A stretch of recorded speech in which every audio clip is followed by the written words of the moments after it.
Good morning and welcome to our next AIM2Learn. My name is Matt Minner with Catalyst Connection and the AIM Hire Consortium. And today on AIM2Learn, we have the team from MDS-Rely, a National Science Foundation Industry University Cooperative Research Center to introduce their efforts and some exciting upcoming events. So we have with us Paul Liu and Laura Bruckman. Paul's with University of Pittsburgh and Laura at Case Western University, both representing MDS-Rely. Good morning. Thanks for joining us. Thank you.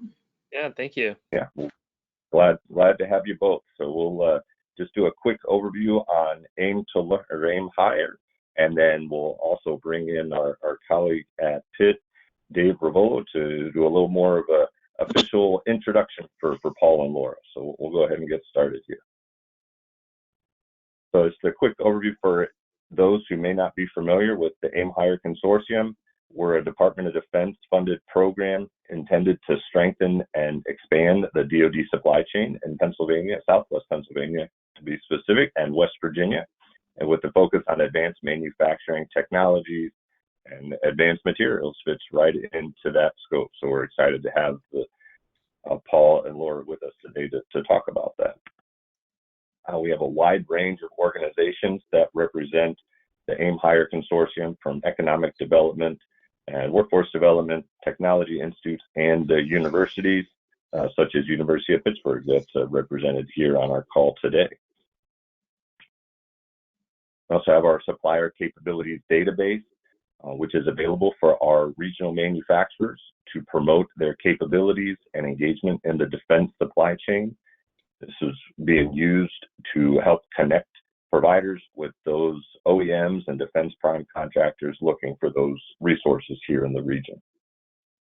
And it's free to join, so contact us with any questions. We've had a significant regional impact through the so far 2.5 years of our program. We've complete the program in August of this year, and so far we've hit over $20 million in investments, $130 million in retained sales, and over 750 jobs created and retained. And next on our AIM2Learn series in April, we'll have a discussion with Lockheed Martin and a technology adoption project done at their facility in Johnstown. So I'm going to start to give control to Paul, and so as we're doing that, you just remember that you are able to access the AIM2Learn recordings on demand, and so there's no issue there. So you can access it whenever desired. So I hand it over to Paul. He'll be able to bring up his slides, and Dave, if you want to start to handle their introduction, and why don't you jump in? All right, thanks so much, Matt. Appreciate it. My name is Dave Ruvolo. I'm here as the industry liaison for MDS-Rely. I also work over in the University of Pittsburgh with the University of Pittsburgh Center for Advanced Manufacturing. Today, I get the pleasure to introduce Laura Bruckman, who is the incoming director of MDS-Rely. She's an associate professor in material science and engineering. Her research is focused on a data science approach to material degradation due to particular stressors. She's an expert on quantitative spectroscopic techniques and image analysis to quantify material degradation and develop predictive and degradation pathway models. Her area of focus has been on solar packaging, building envelopes, and coatings. She has over 90 research publications and recently won a Department of Energy research grant on predicting the performance and durability of new materials for silicon PV cells. Paul Liu is the co-director of MDS-Rely, leading the Pitt side of efforts over here. He is an associate professor and the BP America Faculty Fellow in the Industrial Engineering Department at the University of Pittsburgh. His research group, the Laboratory for Advanced Materials in Pittsburgh, otherwise known as LAMP, focuses on functional materials and understanding how these functionalities change over time. He has over 50 research publications and has been recipient of the Oak Ridge Associate University Poe Junior Faculty Enhancement Award, the UPS Minority Advancement Award, and the NSF Career Award. His research has been showcased in Industrial Engineering Magazine, Pittsburgh NPR, and Pittsburgh Magazine. And here are Paul and Laura to introduce MDS-Rely. Thank you, David. So I'm Laura Bruckman at Case Western Reserve University. And hi, I'm Paul Liu from University of Pittsburgh. We just want to thank Matt Minner and Petra Mitchell at Catalyst Connection for helping us hold this webinar today. So we want to talk about the Center on Materials Data Science for Reliability and Degradation, or MDS-Rely for short. This is a National Science Foundation Center, and it is a joint center between Case Western Reserve University and the University of Pittsburgh. So here's our leadership team. You've met Laura, she is our incoming director. Roger French at Case Western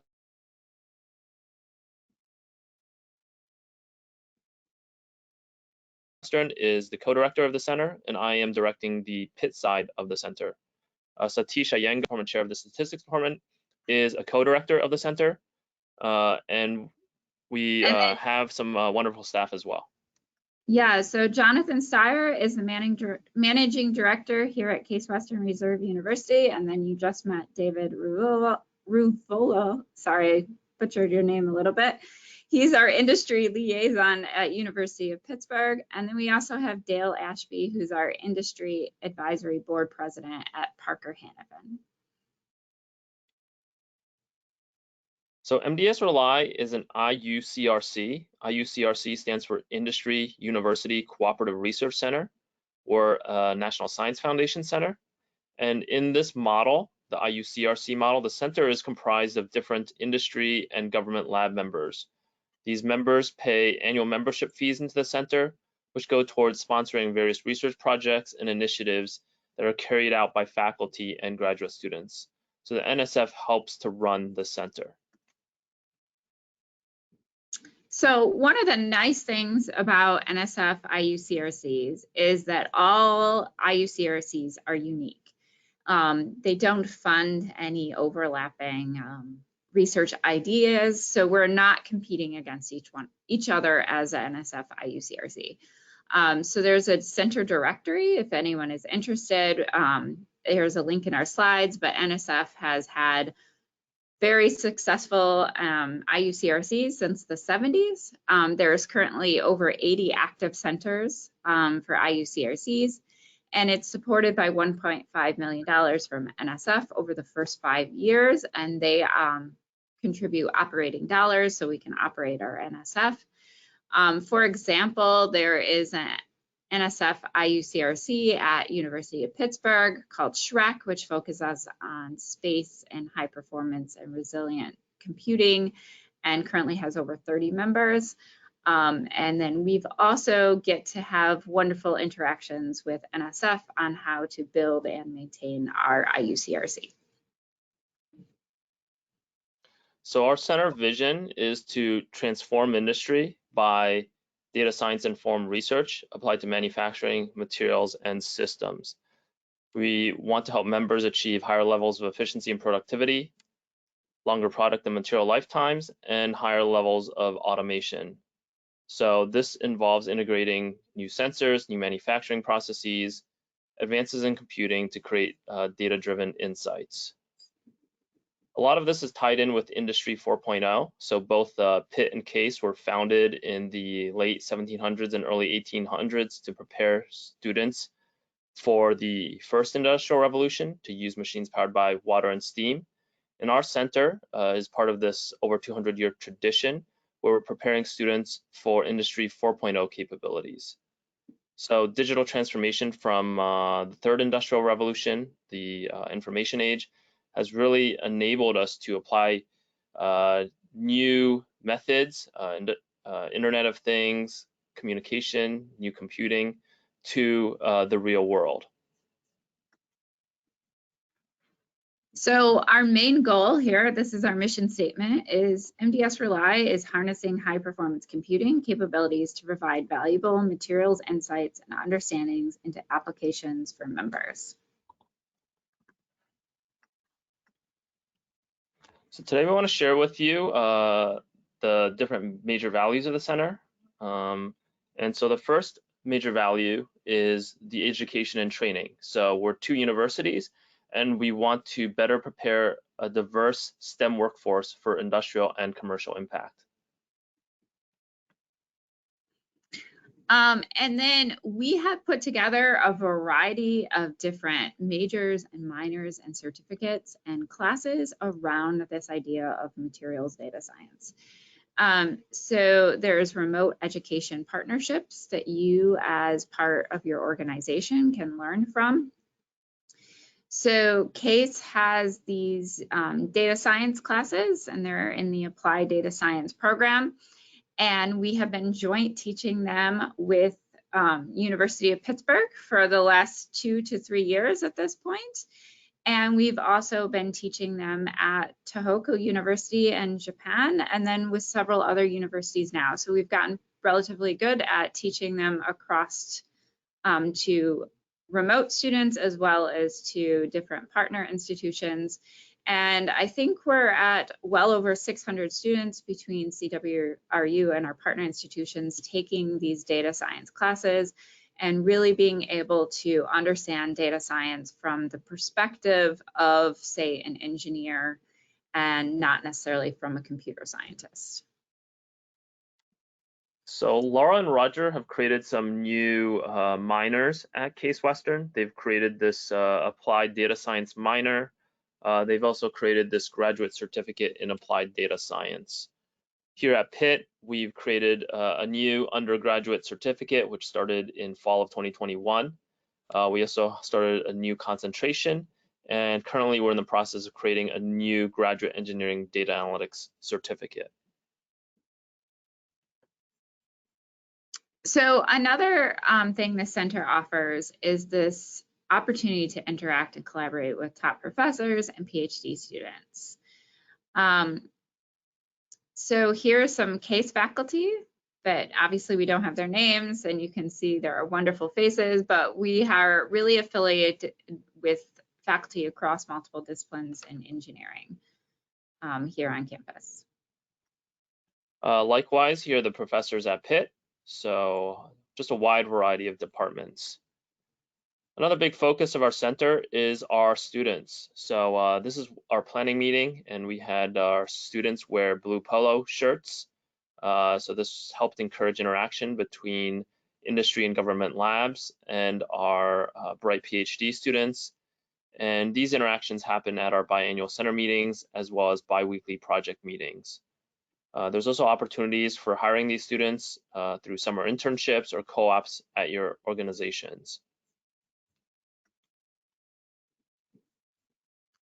So a big part of the center is our research impact. Our center is working to revolutionize the development, manufacturing, and life cycle applications of materials.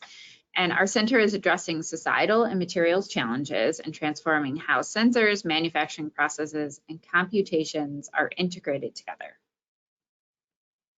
So our center has 3 major focus areas. The first is on study protocols. So we do things like accelerated testing.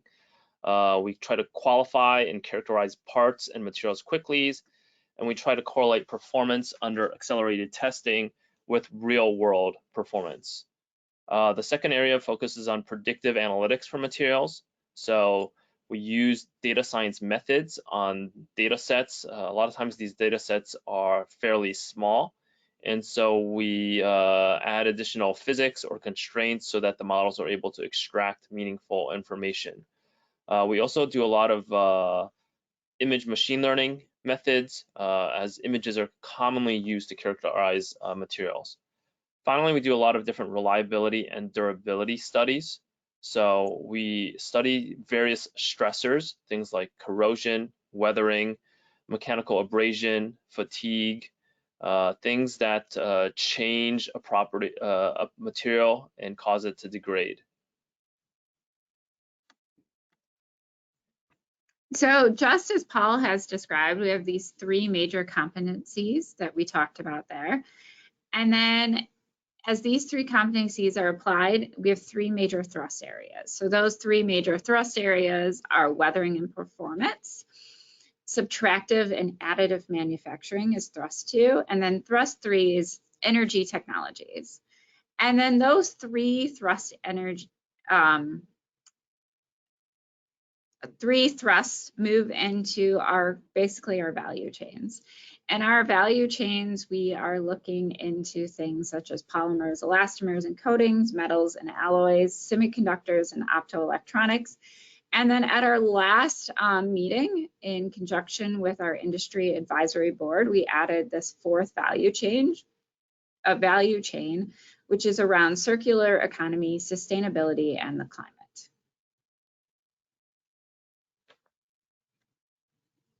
So currently we have 6 projects going on at the center, and we'll just briefly highlight some of the center projects that have been going on for a while now.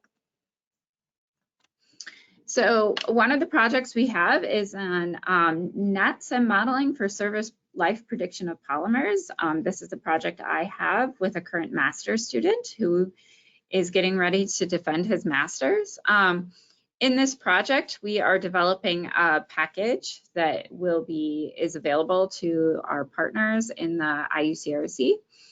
And this package allows us to develop data-driven models in which we are able to understand the mechanisms that are leading to degradation or a performance loss, right? So what degradation mechanisms do we have that lead to a particular performance loss in a material? And then how do we understand particular stressors that we have and how do they relate to different performance losses? So in this case, we have multiple different variants of a material type. In this case, we have mini modules as the example here, so mini solar modules. And then we exposed them to multiple different stressors. We evaluated them, and then we were able to do this NetSim NetSim modeling of these mini modules. For our project in the IUCRC, we're actually looking at acrylic degradation of 7 different variations of acrylic and how we've gone from degrading from yellowing into modulus changes where the material is actually starting to crack. And we are able to look at how different stressors of UV, full spectrum light, humidity, and temperature are impacting those degradation mechanisms. This is Dr. Xiaoyun Zhao's project. Dr. Xiaoyun Zhao is at Pitt, and her project was recently featured in our latest monthly newsletter. So you can check out the newsletter on our center website.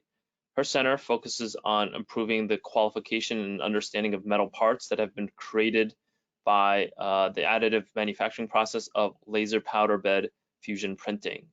So her group integrates fringe projection profilometry so that surface topography information can be obtained on printed geometry as it is being printed. So getting surface geometry in situ.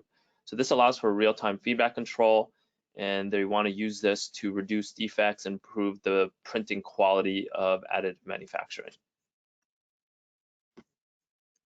So this is a great project on stress corrosion cracking of aluminum magnesium alloys under 2 environmental conditions using XCT.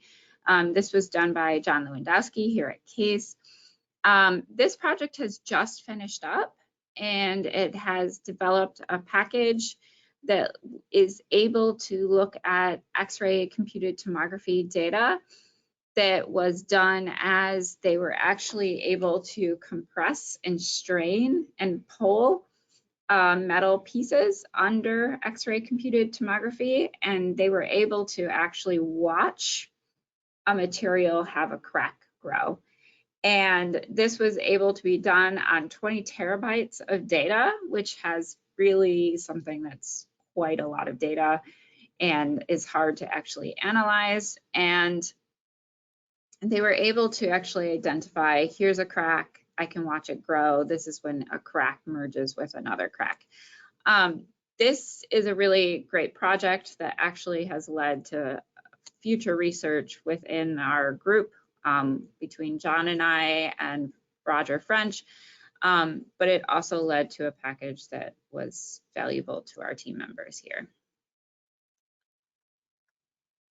So this is our project on machine learning for EMI shielding. We have been doing a variety of different topics on this. So the first thing is using Bayesian optimization to create transparent EMI shielding designs. We've also created different silver metal meshes embedded in glass or plastic for transparent EMI shielding. We've incorporated silver inks from one of our members, Electron Inks, into textiles for wearable EMI shielding and wearable sensors. And then finally, some of our recent work has actually been featured on the cover of ACS Applied Electronic Materials, where we've created silver coatings on PET and characterized the EMI shielding performance of these thin films. So we have 3 projects that have been going on for a while now. One, as Laura mentioned, that has wrapped up. And we also have 3 new projects, which if you're interested in hearing more about these new projects, the lead professors on these projects will be introducing them at our spring meeting here in Pittsburgh. So one of the biggest parts, or one of our values, is software code. So a big part of our center is being able to have access to software code and data sets that we develop within our center. So we have developed some really nice reproducible packages that we can give to our team members that you have access to as part of a member of the IUCRC, and that also comes with instructions on how to use, access to a student or a professor so that you can implement it within your own company on your own data set, and with reproducible code sets that it would work on so you can have a good understanding of how the data should be set up, that you could use it within your own proprietary data set. So one is this NetSim package, and that has multiple different principles to be able to analyze that. There's a new release of that coming out from my student. This Basio version 0.5.3, and then XCT image. One of the biggest outputs as the MDS-Rely Center is because we want to give packages that are valuable and useful and that go through rigorous package development. So it's not just code written on somebody's laptop, it goes through package development as if it was a software package. And these are can be shared to you on an open source platform such as Git, or in packaged, and then with source code, with comment and everything like that.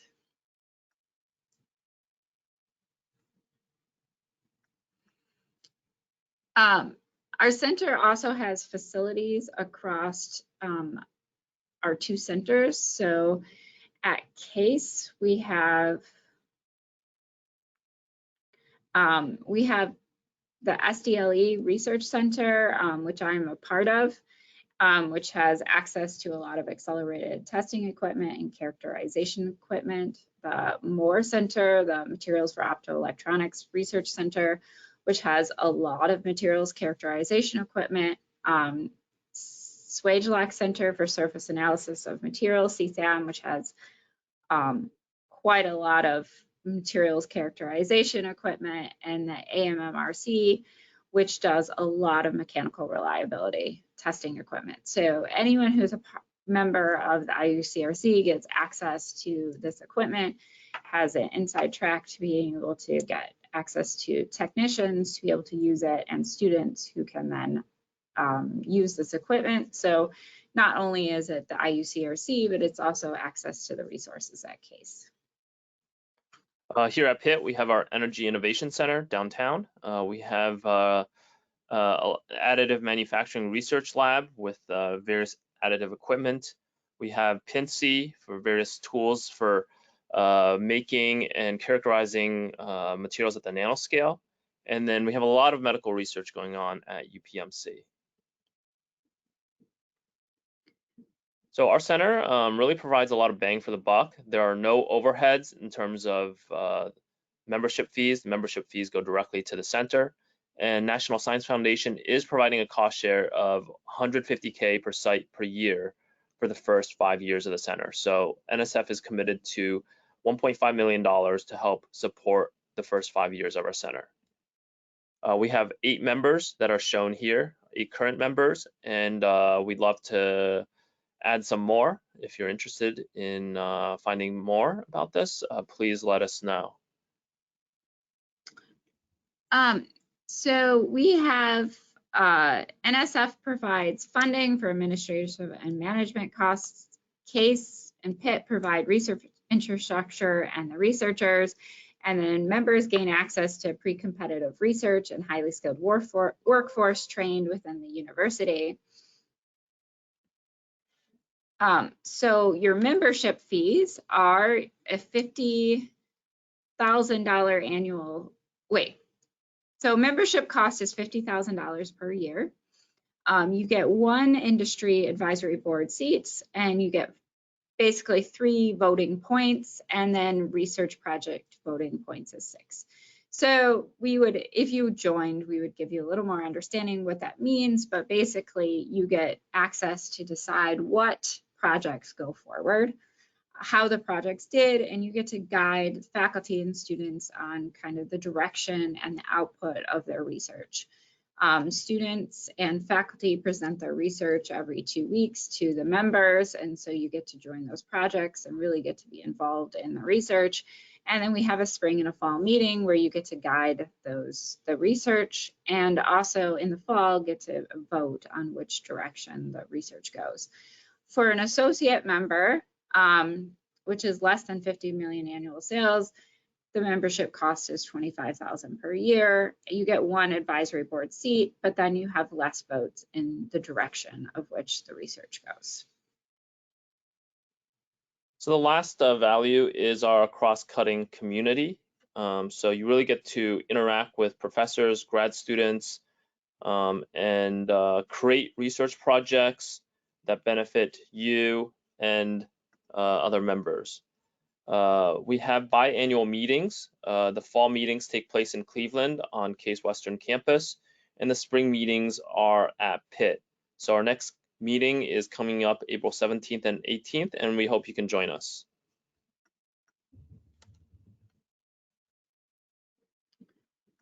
In addition, we have monthly technical meetings. So it's the 3rd Thursday of the month at 4 p.m. They are virtual. So for example, we have reimagining medical devices, exploring the value and reliability of aerosol printing technology. This was done by Professor Janet Gabor here at CASE. And we also had the Materials Genome Initiative, Artificial Intelligence in the Next 10 Years by James Warren, who came from NIST, and gave us a wonderful talk that we recorded and would be access to all our members. We also have biweekly project meetings. So currently we have 5 projects that have been meeting every 2 weeks. Any member can attend these meetings, ask questions, provide guidance and suggestions, and make sure that we're doing research that really benefits you.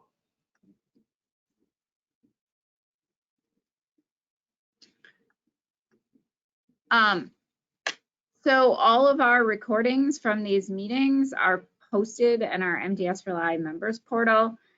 So biannual meetings, monthly meetings, biweekly progress meetings, and then any of our presentations, the faculty pitches, project proposals, posters.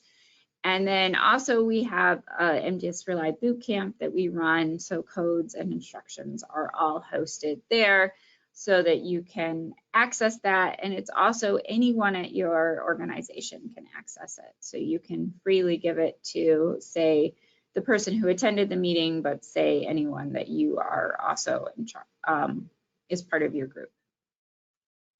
So we also started a monthly newsletter back in summer of last year. Have some undergraduates working on it, and they've been having fun. So you can find all the different news. All the latest issues are on our center website, and some fun memes that the undergrads have created. As we mentioned, we're holding our next meeting on April 17th and 18th. This meeting is a great opportunity for you to meet different Pitt and CASE faculty, and then also have one-on-one discussions with professors about your interests and needs. We have talks lined up about various projects, a poster session, and there will also be dinner at Porch Monday night. So I've just put in the chat the link to that meeting. You can check out more information about our center at our center website. And also feel free to follow us on Twitter, Instagram, or LinkedIn. So yeah, we have our center spring meeting coming up in a little bit over a month, and we'd love to see you there. If you're interested in finding out more information, feel free to reach out to Laura or I, and we'd be happy to chat more about your interests and needs. Thank you. Fantastic. Yeah, thank you very both, much, Paul and Laura, for all this great information. You're doing a lot of really impressive work. And one question that has come up, most of the groups and companies that we work with here in Southwest Pennsylvania are small and medium manufacturers. And definitely there's some that would be very interested in the work that you're doing. I'm curious if there are other avenues for them to also kind of keep track of, what's accessible to them, maybe as they're considering if it's if it would be worthwhile for them to join. Are they able to attend, a meeting, or what's open to those to better understand some of the work that's going on?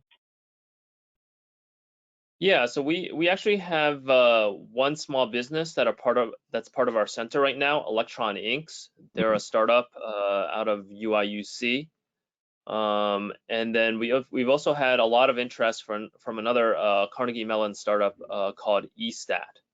So yeah, our center really caters to companies both small and large.